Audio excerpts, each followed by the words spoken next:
Hello, everybody, and welcome to Rowing Chat in December 2014. We have been going for over a year, and this is obviously our last chat of the year. I'm Rebecca Caro, and I'm from Row Perfect, and just like to welcome my guest. Hello, who are you, and what do you do? Hi, Rebecca, and hello, everyone out there. My name's Mahé Drysdale. I'm an athlete in the sport of rowing. More than that, I guess I'm now a family man with a wife, Juliet Haig, who, she's now Juliet Drysdale, but she was Haig when she was rowing, so she's also an athlete in rowing. And 10 weeks ago, we had our first child, Bronte. So it's being a bit of adjustment at the moment, getting used to that. But yeah, everything's going well. Fantastic. Tell us a bit about what you've done to date in your rowing career and what you're heading up towards. Yeah, well, I guess the highlight of my rowing career so far has been Olympic gold medal in London. I'm a 5-time world champion and also got an Olympic bronze in Beijing. So yeah, it's been a fairly successful career so far. I guess it's something that I do really enjoy is traveling the world with rowing and racing in all the other regattas around the world. And that's something that I have really enjoyed doing is learning the history of the sport and getting involved. And I think I've won most of the top regattas around the world now. So that's sort of just tick them off as I go. This year just competed in the Philadelphia Gold Cup for the first time. Only got silver in that, so that's probably the one that is still eluding me at this stage. It's good to know that you've still got things that you can focus your attention on. Now, yeah, there's always things to do. We've had some wonderful questions in from listeners from around the world. And the first one is from France, who's from Angevierden Rowing Club. I probably pronounced that incorrectly, but thank you, France. And your question is, how many kilometers do you row each session and how many each year? Yeah, that's a good question. Each day we row 20k a day, so that works out at about 120 a week. And so that obviously, putting it all out makes it out to about between 5,000 and 6,000 k a year. I do at the moment. That is a lot. And how many sessions is that spread over per day? So now I only row one session a day on the water. So that's basically I've halved my rowing since 2010 when I got a back injury, and I've made that up with road cycling. So I'm doing around 300k a week on the road as well. Very impressive. Now, David has sent in a question asking about the fact that you're from New Zealand. Yep. He says, how do you adapt your training to work with the northern versus the southern hemisphere seasons? Because, of course, your summer is the winter in the northern hemisphere and the Rowing World Championships is often in the northern hemisphere. Yeah, that's right. Predominantly it's in the northern hemisphere. So I guess we schedule our whole year around the World Champs. So we train 11 months a year. Have usually September off, so that's our kind of off month, and then we come back in October. Obviously, I guess it's an advantage for us because we have endless summers. Every year we train through our summer, and then we travel to Europe and we train through the northern hemisphere summer. So that's quite a big advantage for us. Obviously, we've got racing right through our summer as well, and I think the way that we do it is yes, we race hard, but all those races are part of our training. So we certainly don't try to peak for our nationals, etc. We just do them tired after a hard week of training, and then our big focus is for that World Champs at the end of August most years. And just to clarify, when are your national championships in New Zealand? Yeah, so we have our national championships in February, followed closely by our trials. So that's I guess we will have a mini peak because you've got to prove yourself there to there therefore get selected in the team to go away to the World Champs or the Olympics that year. So even though you've been on the team for many years and haven't really had anyone else who wants to take your seat in the boat, you still have to do trials? Yes, yeah. Basically every seat in the rowing team is up for grabs, and that's every year. So every boat is reselected. Even the men's pair, who haven't been beaten since 2008, they're not guaranteed to be the pair each year. If there was someone better than one of them, then one of them would lose their seats. That's pretty ruthless. Yep, it is. But that's I guess the way that it is here, and that's one of the reasons that we've had so much success, which we'll talk about a bit later on. Great. Now, Stephen in Philadelphia from the University Barge Club asks, how do you visualize the catch, moving up to the catch, the turnaround, and the first part of the stroke? Yeah, the catch is obviously a very important part of the stroke, because you're changing direction. So for me, I break the stroke into four distinct parts. One's the catch, one's the drive, one's the recovery, the finish, and then the fourth is the recovery. So the catch is something that for me it's about getting that recovery right, setting yourself up so that when you're at the front, basically the blades just go in the water and you move off the front, as best you can without slowing the boat down. So it's something that that is one of that I think is one of the most important parts of the stroke, and when you do it well, you really get a big advantage out of your boat, because you don't have that that moment where you're having to actually accelerate the boat and pick it back up again. Just to clarify for our readers, Mahé told us his neighbour is crop spraying, and so the dive bombing is real. Yeah, we've got a plane buzzing the house. Thank you for that. That's great. And Stephen, I hope that answers your question. Now, Mario Darby, who comes from Derby Rowing Club in the UK, asks, what do you feel is the hardest part of the sculling stroke to master? Yeah, I guess the answer there is the finish, and the reason that I think the finish is hardest is because that's what I struggle with the most. So it's the one thing that continually I'm trying to work on and trying to improve. But I've never been happy with my the finish of my stroke. So I guess for me that's the bit that I find the toughest part.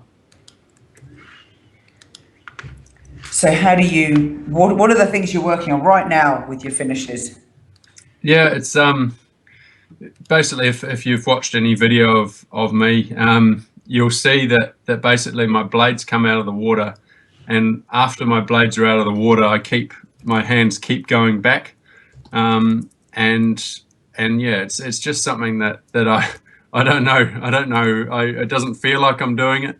I've tried moving my feet right forward so I don't have the room around the back and things like that, but I just can't get it nice and smooth when I don't seem to do that. So yeah, it's something that I continually work on. It's about basically as soon as the blades come out that I drop down and try to push the hands away, and set yourself up for that recovery, which to be honest is probably the one thing that I think is the most important part of a stroke, is that recovery, because that basically sets yourself up for everything else, and gives you some free speed. Tell us more about free speed. It sounds great. Yeah, it's a very hard thing to do, but if you, it's actually Phil Barry was the one that sort of always spoke to me about it. Was the recovery. If you think about it in a race, you've got 2,000 meters, and probably about 1,200 of those meters your blades are actually out of the water. So that becomes a very, very important part of the rowing stroke, and something that you really have to master. You don't want to be touching the water. You know, every time you touch the water, that's going to slow you down. And you know, it's something that you know, obviously if you get the recovery right, you're nice and set up, you're relaxed into that finish, then you can have that quick catch, which then, you know, obviously means that the boat doesn't slow down as much, and it's easier to accelerate off. You get more out of the drive, and therefore you know, you're effectively getting that free speed. Very, very nice. Now, you've mentioned Bill as having been one of your coaches. This isn't one of my planned questions, but I'd love to know a little bit about who the influential coaches have been who've worked with you since you first started rowing. Yeah, well, I've had a lot of very influential coaches. I'd say every one of them has been influential. But you know, there's probably, you know, a few that stand out for different reasons. I think you know, one of my first rowing coaches was Tony Hurt at the club. He was a stroke of the 1972 Olympic gold medal winning 8 from New Zealand. So, you know, he really, I guess, was the first person that taught me about work ethic, and he had I guess a watch that didn't seem to quite work, because he'd always say, okay, another 5 minutes, and half an hour later he'd tell you to stop. So, you know, it certainly taught you how to push yourself.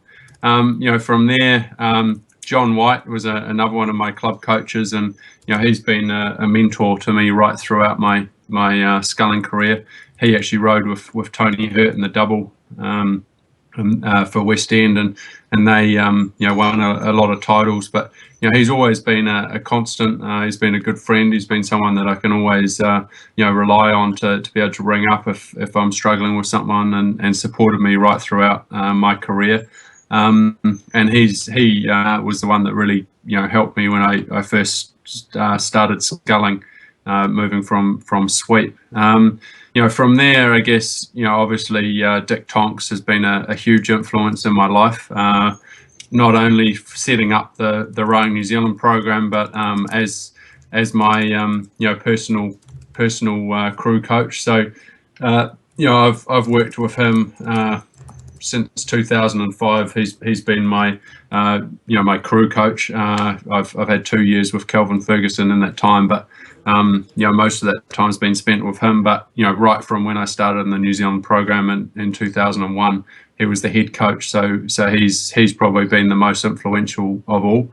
And then yeah, obviously Bill Barry. I went to England after 2004 Olympics, and you know, that's when I switched from the 4 to the single from an international point of view. And he you know, certainly helped me out a lot, and I did a lot of training with Alan through those couple of years, and I spent a bit of time in the UK, and also Bill obviously has been a coach, you know, through the 4's head, the 8's head of the Charles with the grade 8 and things like that. So yeah, he's another person. But you know, I think all my coaches have taught me something.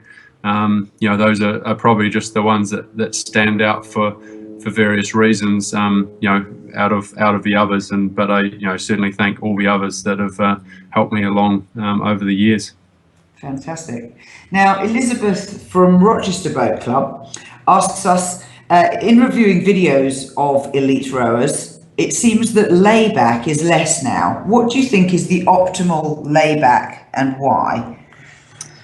Yeah, you know, this is you know, one of those technical questions with rowing, and I think, you know, there's always a million answers, you know, and it's really about finding something that works for you. You know, I guess when you're talking layback, what comes to mind for me is the Canadians. You know, they had a very big layback in their 8.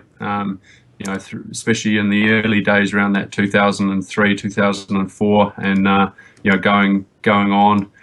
You know, again, just talking to them, it wasn't something that they say they were coached on or anything like that. It was just what they found to make the boat go fast. And you know, I think that's ultimately for me with technique, is it's about finding what what you can do to make you go fast. And I know that's something in the New Zealand program that we certainly work on. Is we don't all have to row the same. We don't all have to be uniform. It's about finding what works for you. And number one is boat speed. So for me, my layback is less now. The reason for that is when I had a back injury in 210, I had to change my technique quite a lot, because it was just something that was aggravating my back when I lay back further, and I sort of collapsed a wee bit at the finish. So I think in that respect, what the ideal is probably it's I don't know in degrees, but probably something like 30 degrees behind center. It just means that you're still really strong. You're holding yourself with your core, and you can have a nice clean finish about there. Once you start to go over that, back to that sort of 45, which is probably more about where I used to be. It just makes it a little bit harder. Obviously your back's not as strong as your legs, so you can't get as many strokes in, and it's one of those things that everyone can debate, and ultimately the optimal layback is what works for you. That's fabulous. And of course, the delightful thing about being a single sculler is it's just you. Yeah, that's right. There's no one else to fit in. But I guess again, look at Hamish and Eric. They've got quite a big layback in what they do. Look at maybe someone like the Sinkovich boys. They sit up. They're quite set up at the finish. Andre Sinek, he's quite set up at the finish. So there's people winning in all different boats, doing all different things. Yeah. Now we've got the next question from Donald in Melbourne, and he's from Essendon Rowing Club, and he asks, can you tell us the 3 technical points you think about most? And then he also wants the 3 mindset things, but let's do the technical points first. Yeah. Okay. So the technical points, as I said, my finish is what I perceive is one of my biggest weaknesses. It's the reason that I can't rate as high as I necessarily want to. And when I get it right, that's what certainly sets me up for everything else, because every millisecond you can save around the finish obviously means that you've got more time to get forward, and means that you've got that time for that recovery. So that the probably 2 of the technical points is around the finish. One is trying to make sure that as the blades come out, that I don't pull my hands back any further, and then the second point is that my hands are tapped down in a way to give those blades some room, so that on the recovery you're not going to be hitting water. The third technical point I think about is around the catch, and obviously as I've talked about before, that comes from that recovery, setting yourself up, and then just when you get to the front, just making sure the blades go straight in and you're straight on the legs, because you really don't want to waste time around the catch, and every again millisecond you waste there, the boat's going backwards, and it's going to be harder to pick it up. Do you have a particular drill that you use for that catch and getting straight on the legs? I just do the usual off the front drill. That front sort of couple of inches, and then moving out to sort of quarter, front half, front 3/4. That's how I start my warm up to go into most races. I just start just around the front, and then progressively move out legs only, and then move into sort of bodies and arms. And it's just a reminder, just put it in my head what it feels like. That nice sort of quick catch. Brilliant. And now Donald's second question: what are the 3 mindset things you think about the most? I think mindsets. It's something that I guess when I'm training and racing, every single stroke I'm analysing what I'm doing and what I can improve on. So that's obviously important. I think another thing is and we'll talk about this again, is competition. And you're always thinking about racing your competitors, and for me it's usually the women's double.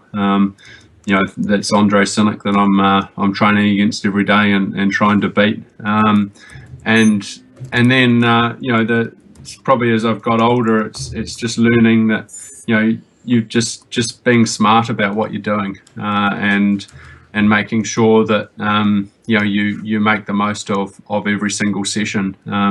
When you're out there, just give it your all, and generally I've actually found the session usually goes quicker, even when you're tired. You save yourself 5 or 6 minutes whether you're probably in the olden days or when I was a bit younger, I'd sort of go through the motions and just try to get the session done. But now, you sort of focus a little bit more, and you can actually finish the session a bit quicker. So those would be the sort of 3 things that I think about and sort of helps me the most. Now, Nicholas from Vesta Rowing Club in London asks, who's the best sculler you've raced against and why? Yeah, it's a tough one. I think probably the answer to that would be Rob Waddell. And I only had, I think we had about 6 races together. And the reason that I say that is because he was I guess an idol of mine. He was someone that obviously I'd seen him win the Olympics in Sydney, and then he sort of came back and effectively wanted my spot for Beijing. So from a mental point of view, that was quite hard. And secondly, physically he is probably the greatest specimen in rowing that rowing's ever produced in the male world, and you see that from his times on the erg. From that point of view, he's just an incredible athlete. So that's probably the only time that I've felt I've been the underpowered one, and I have to win it in a smarter way than just being able to go and outmuscle someone. And again, from a mental point of view, that was very hard. But in saying that, I've also had some fantastic competition, both from internally, the likes of Hamish Bond and Nathan Cohen, and then we've got a whole raft that I could keep listing in New Zealand. But obviously Andre Cynic, he's been the greatest rival I've had over my rowing career, and then others like Olaf Tufte. Obviously he hasn't been quite to his best over the past few years, but he's certainly been good. And I think out of all the scullers at the moment, the most naturally talented sculler is Marcel Hacker, and when he gets it together, he's an incredible athlete. Yeah, that's a really good thing about Marcel. I don't know him personally, but he's exactly out there as the man who, when he pulls it off, it's awe-inspiring, but sometimes he just doesn't. Yeah, well, thankfully for the rest of us, he doesn't do it very often. But when he does, he's a very hard man to beat. And he beat me in the semi-final this year at the World. So that's what he's capable of doing on his day. He's amazing. I always think that if he hadn't looked over in those last few strokes at Dorney, it might have been a different result.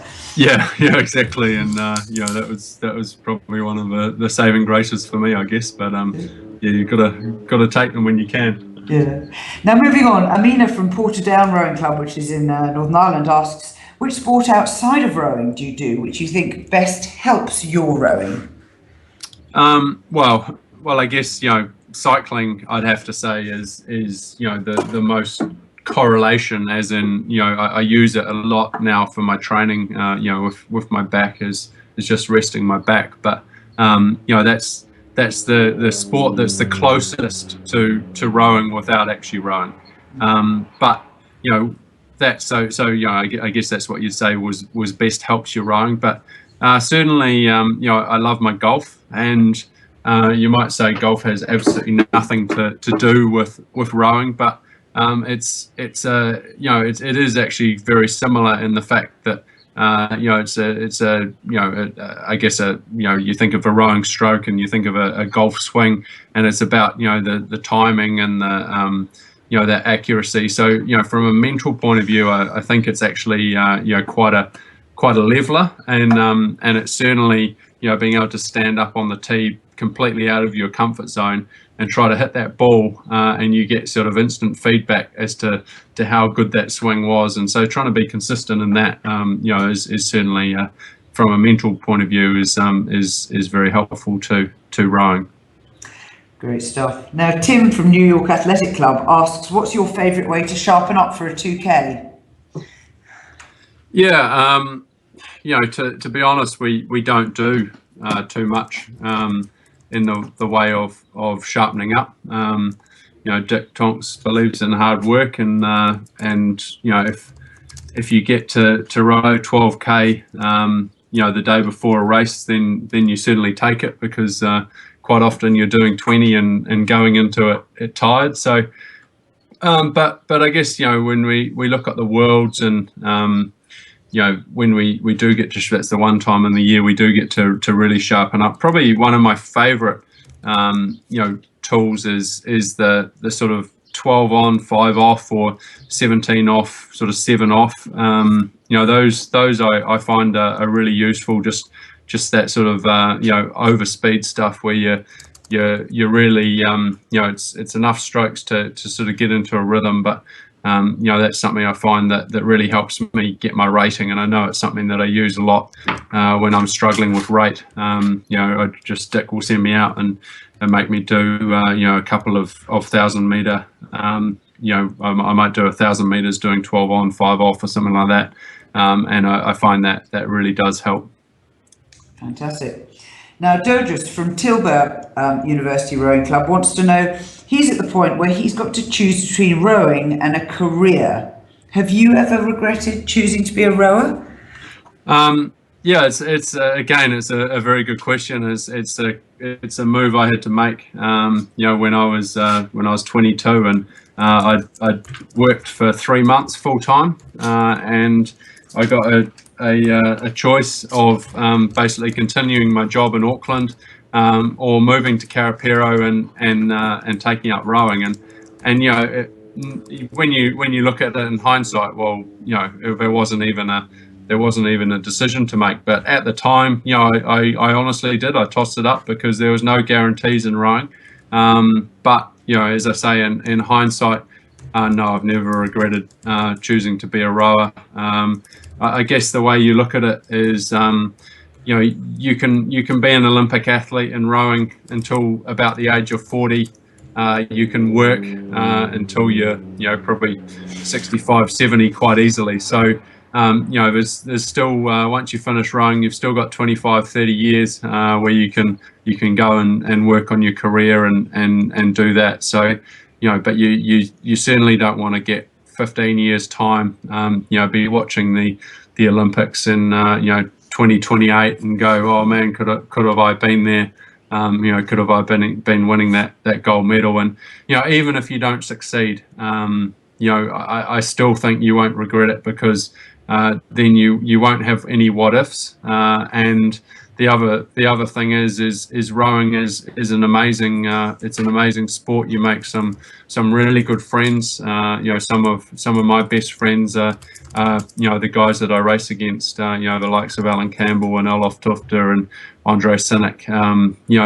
They're really great guys, and really never regretted. I think rowing. Also obviously met my wife through rowing, so I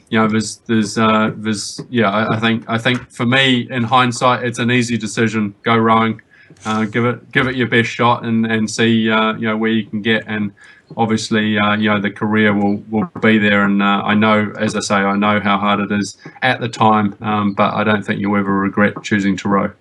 Fabulous, great advice. Now Stuart from Northwich Rowing Club says he's a 37-year-old Masters Club sculler, and he's got 2 breaks in the base of his spine. And he wonders, do you have any advice on how to deal with this problem to enable good training and support? Yeah, like obviously without knowing too many more details, you know, I'm assuming they're sort of stress fractures or something like that. You know, it's one of those things. Your back takes a beating. I've had a lot of back issues. Now I suffer with arthritis on an ongoing basis. So, you know, it's something that you just have to try to manage. And you know, I tried a huge amount of different things.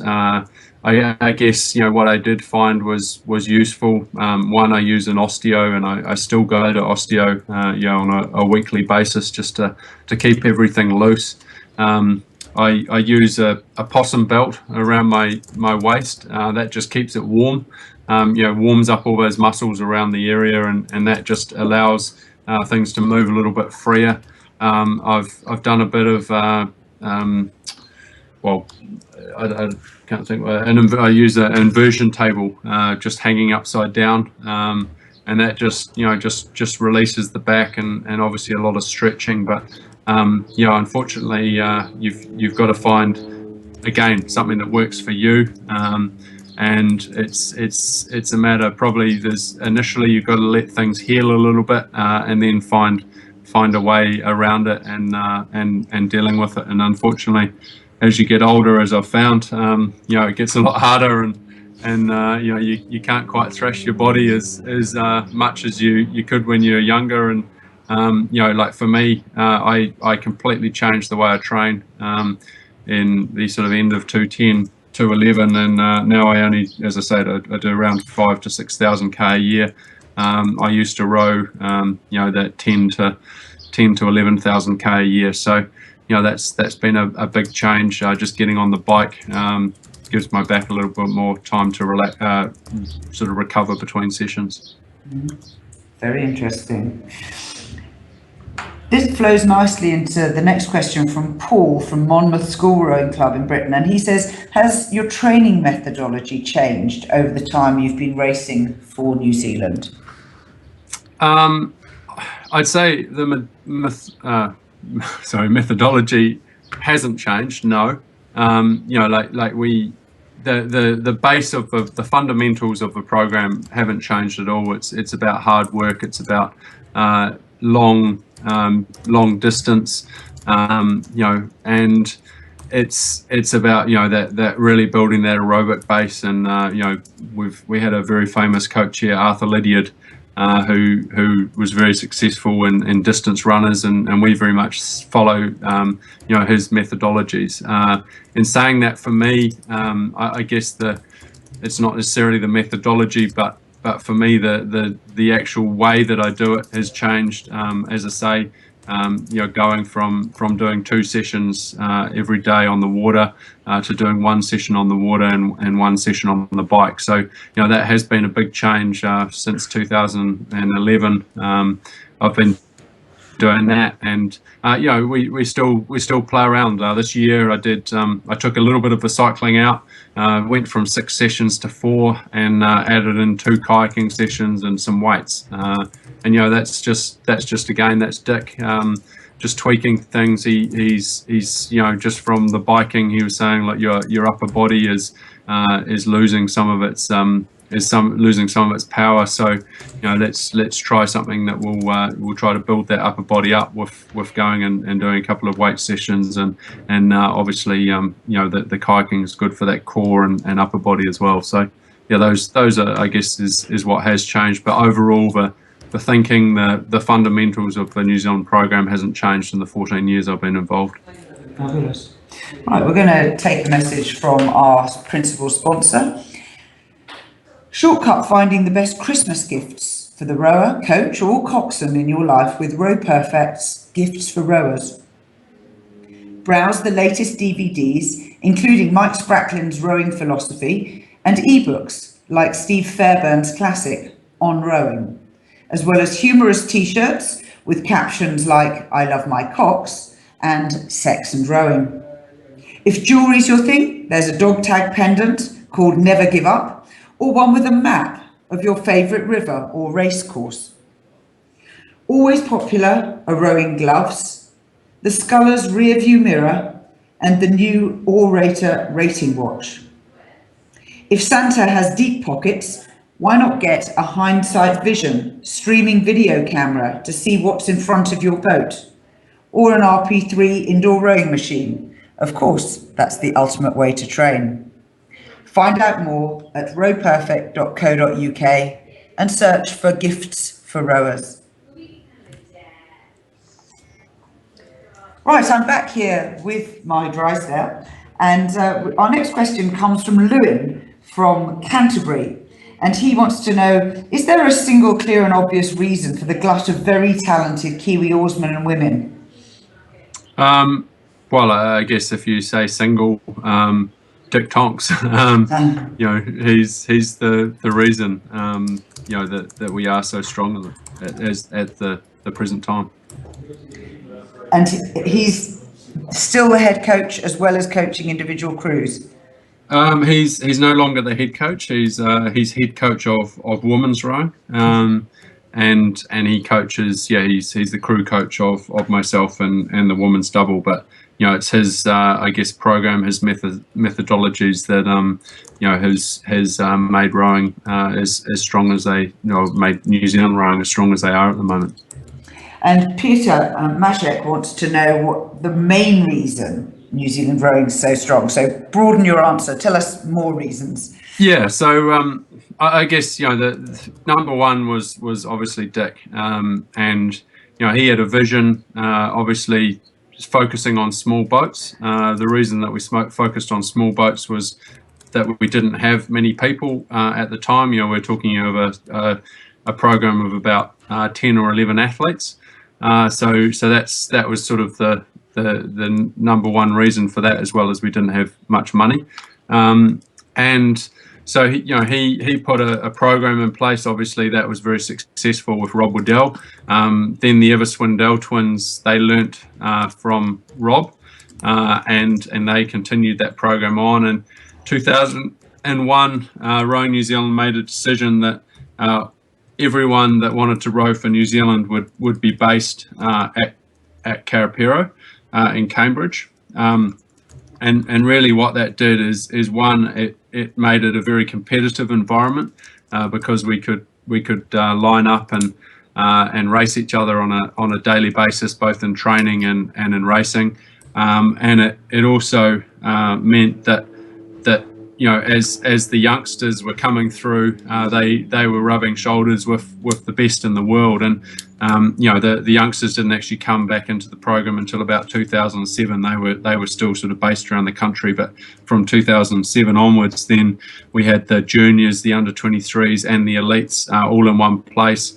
We started to get some momentum going. We had some successful crews, and obviously when you're training and racing against each other, and you can see the world standard on a daily basis, and I think it was proved this year with 6 gold medals at the world champs. We got 3 gold medals at the under-23s. It just means that every single day when you're racing, you've got the standard of what it takes to be the best in the world. That obviously started way back in 2002 with the Swindells. We were training with them. We could see that standard. We compared ourselves to it because we were all in that centralised program, and and that just has slowly built the success over the years. So now New Zealand has quite a large team. You boat a crew in virtually every boat class at the Senior Worlds. Yeah, so I think just as an example, 2005 was when we first had our success, and I guess actually I better mention the government, because what was Spark and now High Performance Sport New Zealand, 2005 they started investing in sport, and we came back from the World Champs with 4 World Championship titles, and that was from a squad of 5 crews, 11 athletes. So that was a pretty awesome achievement, and obviously this year at the World Champs, I think we had 43 athletes there. So it's grown quite a lot from that 11 to that to that 40 odd, and you know, obviously the success has also gone up with 9 medals this year. You know, 6 golds, 2 silvers, and a bronze. So yeah, it's a very exciting time in New Zealand rowing at the moment. John from Oxford would like to know, in single sculling, there's a wide range of technique. Why is that? And how is it that winners may not be those with the best technique? Yeah, well, I think I sort of answered it earlier in the fact that you know, you find what works for you. So you know, and especially in the single, because you've got no one else to follow or you know, work with. So you just find what works for you, and you know, what is the best technique. You know, and I guess that's, you know, an interesting question. It's something that you can debate. You know, for me, I don't so much, again, look at what you know, like look at what a person does. I look at what the boat's doing, and you'll find that most people that are winning, you know, they're very good at picking their boat up and not stopping their boat. And you know, while that will involve a very wide range of you know, different ways of doing it. You know, if you watch the boat, and that's probably your best coach in the world, is the stern of your boat. If you just watch that and nothing else, you'll do pretty well. So, you know, and that's, you know, well, as Dick says to us as well, you know, it's not a dressage event. It's not the one that looks the best. It's the one that goes the fastest. And you know, that's something very important, that you focus on what works for you, and how you can make that boat go as fast as you can from A to B. I like what you're saying about watching the stern of your boat. I was fortunate once to meet Mike Spracklin, and he said when he was racing in a double scull in, I think, 1952 for the Empire Games, they used to scull up and down the river at Marlow in front of a brick wall where their shadows from the afternoon sun would fall on the wall, and that was their poor man's video camera. And they watched their stern, and then they'd scull past this wall and look at themselves, and then turn around and do it the other way. Yeah, no, it's a very good point. And you know, if you watch all the crews that are winning at the World Champs, you watch how little their sterns go backwards, and you know, that's really, I guess, you know, what I judge technique on is you know, how little you stop that boat. And you know, Dick, again, you know, he comes and he'll sit in his coach boat over your stern, so that if you do push your stern back, you're gonna you know, ram it into his coach boat. So you know, that's a very good way of learning how to move your stern on, you know, with the fear of having him on top of you. Now, John from Denmark says, do you push through the heels during the drive phase? Yes, yeah, that's something that you know, I think is incredibly important. You know, and again, just think about doing a squat or a power clean. You know, you certainly don't stay on your toes. You use your heels. You know, that it engages those bigger muscles through the glutes and things like that. And you know, I try to get onto my heels as quickly as I possibly can. Brilliant. Now, David from Sofia at Electron Rowing Club says, from who did you get support in all those years of training? And he's asking about both financial support and emotional support. Yeah, it's a very good question. And, you know, although I'm a single sculler, you know, I have a very good team around me. You know, from, you know, if we go right back to was it Dugas or someone talking about the from Tilburg. You know, that rowing. So, you know, I left a you know, well-paying job, and at that point, when I moved to Karapiro, there was no money at all. We used to have to pay to go overseas. So, you know, it was financial suicide effectively. But I was very fortunate that my gran stepped in, and she gave me $200 a week. So that was enough for me to live and focus on my rowing.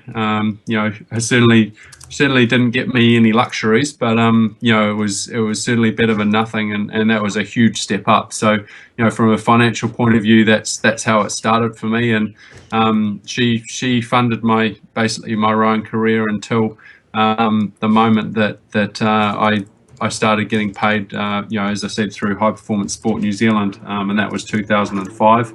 I also had a few very good sponsors. Quarter Mentha, they're the firm that I used to work for. They've sponsored me from the day that I left the office until today. So they've been a huge huge support. And then I've been very fortunate. I've got a great stable of sponsors with the likes of Main Freight in New Zealand and GNLD and 2XU.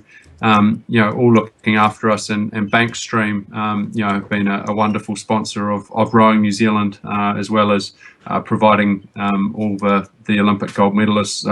We've got nice Audis to drive around in, which are provided by them. So, from a financial point of view, they've all been great, and it's very important that you have that sort of support, to help you along. Emotionally, well, I've got a very good family. I've got an amazing wife, and I think they've been huge. I know Juliet was massive, throughout my rowing career, and obviously her being in the team as well. One, we were together overseas, and we 100% understood what each other was going through, and we could talk through those things. And just the family, just being there. Mum bringing over dinners. The frozen dinners and things, and so you've always got food, and they're there if you need them. Mum lives in Tauranga, so she's about an hour away, and Saturdays, some days we'd just go over there and just literally lie on the couch for the weekend. We wouldn't even hardly talk to her, but just being there in a new place and having her look after you, that was hugely important, and that's an important thing, that you get the support that you need around you, and that's including the massages and the osteos and all those sort of things that you might need to get you through, because it's certainly a tough career being an athlete, and you need people that can help you. You can't do it by yourself. Now, Bart from Ann Arbor Rowing Club, Toledo Rowing Club, in Ann Arbor in the US, asks, you have had some setbacks and yet you've always rebounded. What is it that helps you overcome these and be so resilient?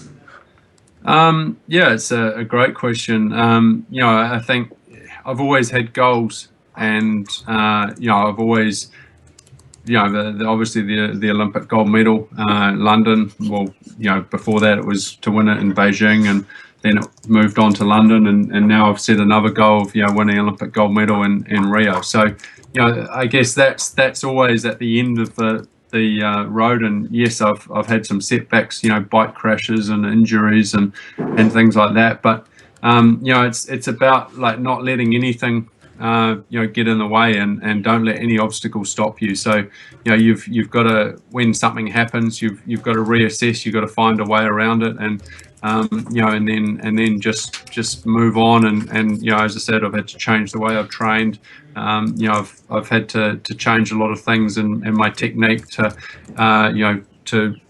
stop injury, like my back injury affecting me. And if you're motivated enough, then you can overcome most things. And I think that's the difference between those that win and those that don't, are the ones that can overcome those things. Because I think you'd be very, very lucky to talk to any athlete that had won an Olympic gold medal that hadn't been through some pretty dark moments and hadn't had a lot of setbacks along the way.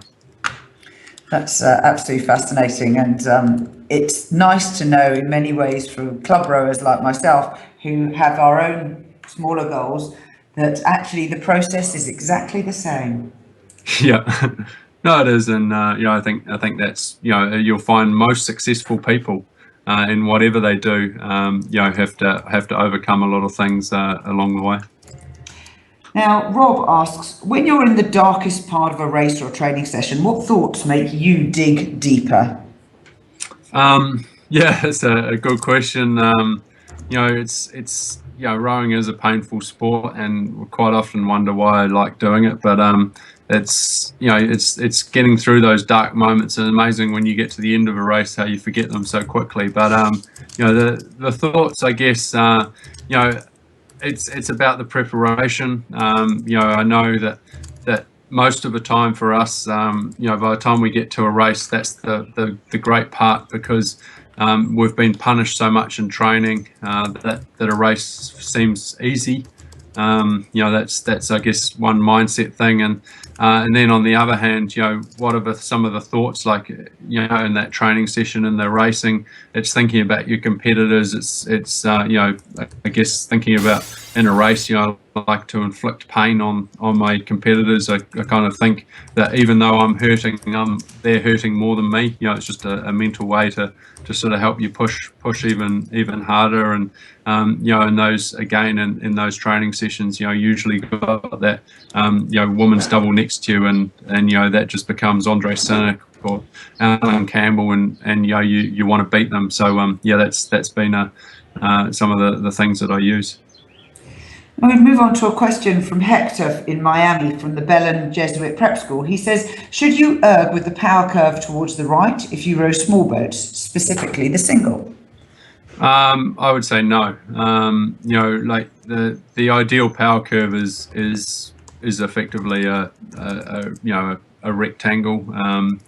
And you just want to get the power on as quickly as you can, and you want to hold it for as long as you can. So I certainly, my power curve is fairly bell shaped.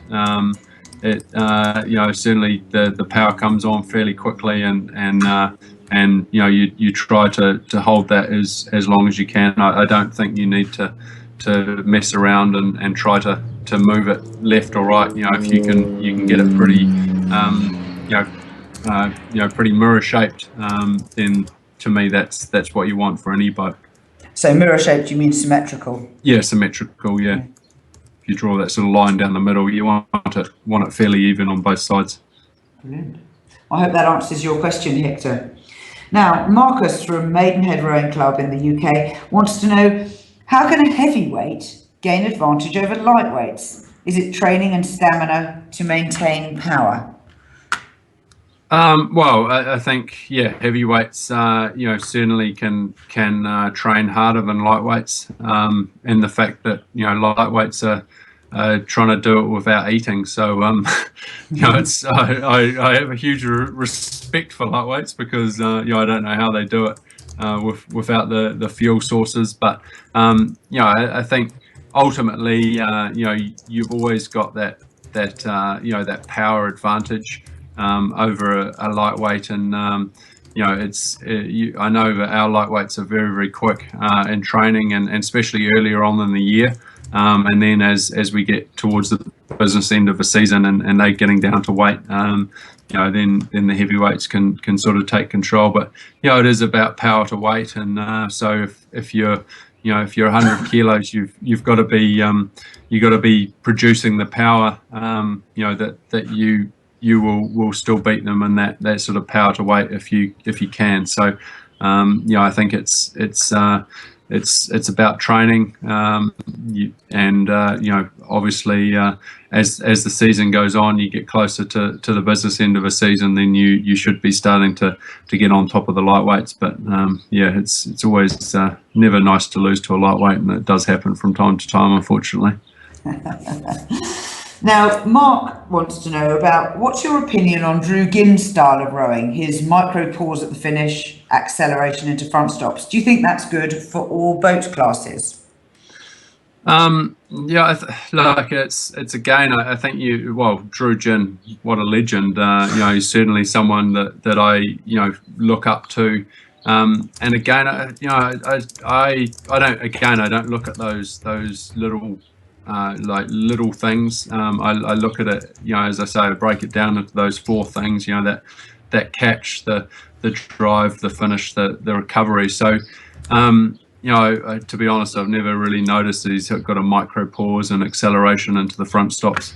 What I can say about that, if you have a micro pause, then obviously you're going to let the boat run, but you're going to give yourself less time to get forward. So maybe that's why you have that little bit of acceleration into the front stops. If you're going to accelerate into the front stops, then you've got to have the best catch in the world, because as we've spoken before, you don't want to slow the boat down. So and certainly for Drew, like if I look at Drew and say, what did I get out of Drew's style? Well, it's that length, it's that that recovery. It looks like he's doing absolutely nothing. It just looks so easy, and you watch what the stern of their boat goes, and again, it's about for me, it's about distance per stroke, and not letting that stern slow down. And if you watch Drew row in any boat that he's been in, that's what he does amazingly well. And just that easy length as well. He can just seem to get it so far out the front, just looks amazing. So I'd be careful about doing those little things. Again, you've got to find what works for you, and if you can get away with a bit of acceleration into the front because your catch is so good, well, sure, do it, because you will speed the boat up. But be very careful, because Drew is one of the greatest rowers in the world. So it's something that not everyone could probably do. Yeah, absolutely right. And in fact, we were very fortunate to have him on Rowing Chat earlier this year. Now, a cheeky question here from Tony. He says, do you think Hamish Bond should stick to sweep rowing? He's obviously, I think he will through to Rio, so that will get me out of sculling, and then he can do what he likes. But he's an incredibly talented athlete. So we'll actually race each other this weekend. So it'll be good to have another battle. And again, as I was talking before, it's one of the strengths of New Zealand rowing is that competition, and that our national champs and some of our club regattas are probably just as strong as some of the World Cup races that we have, and that's good for all of us. Fabulous. And a last question from Hans, who says, what is your choice of boat? By that, I think he means the manufacturer. Well, I'm currently rowing a Felipe. I've rowed plenty of different boats over the years. There's very little difference between them. And again, it's finding what you're comfortable in, and what works for you. And I've rowed in a Kurz, which is a Kiwi boat. I rowed in a Kurz right through till 2010. Rowed in an M-Packer in 2011 and 2012, and then rowing in a Felipe now. So, it's just a matter of again finding something that's comfortable and works for you. And there's very little between them. And if there was one that stood out, then everyone would be rowing it. So. Yeah, that's probably the best answer I can give for that. Fabulous. Now, you've very kindly donated a prize to the Row Perfect newsletter subscribers. Would you like to tell everyone about it?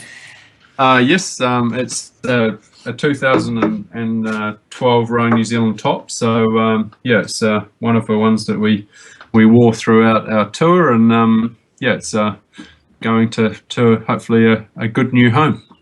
Yep, we'll do a prize draw at the end of the month, so that'll be 31st of December. And as long as you are subscribed to the Row Perfect UK mailing list, your name will go into the draw. So, Mahé, thank you very much for that. And anything else you want to tell everyone before we wrap up? No, I don't think so. Just want to say, thanks for listening, everyone, and have a very Merry Christmas and good New Year, and hope you achieve all your goals next year and beyond. Fabulous. Now, tell people where they can connect with you online. I'm online. I've got a website, mahédrysdale.com or mahédrysdale.co.nz, and also I'm on Twitter at Mahé Drysdale, and you can also find I've got a Facebook page, although I don't post too much there. So just look out for me, and if there's any questions, etc., just ask me through one of those platforms. I'll be happy to answer them. Thank you very much indeed for giving us your time. I've had a ball, and watch out next year, listeners. We'll have another huge crop of fabulous people on Rowing Chat.